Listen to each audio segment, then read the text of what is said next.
Hello underwater friends. Today I'm gonna give you 5 tips on what not to do to make good underwater video.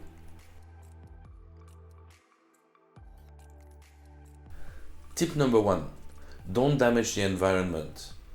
It's very important that we try to keep our environment as nice as possible, the corals healthy and the fish in good condition.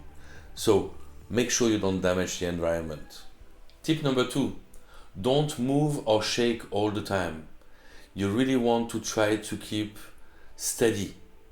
So 2 options, either get neutral buoyancy. Option number 2, you can stay or lay on the bottom if you see that there is nothing to be damaged, and then you can find a nice steady position. Number 3, don't swim all the time, don't follow the fish.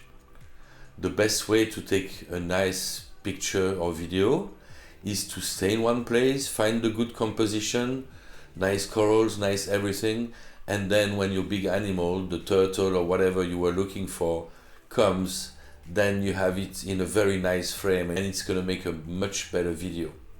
Number 4, don't film from above. It can be for macro, super macro, wide angle, anything. Always try to be at the same level as your animal, or maybe even take it from below.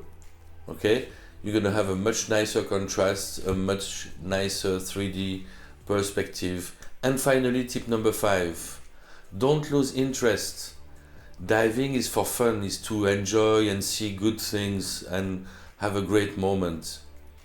If taking a video or a photo when the conditions are a little bit difficult or when everything is amazing and you don't know where to film, well, just enjoy the moment, it's never a problem. I hope you like this video, and if you want to see more big things, you can check Mola Mola 4K, and if you're interested in knowing how I do my underwater video, you can check how I do an underwater video. Thank you, bye bye!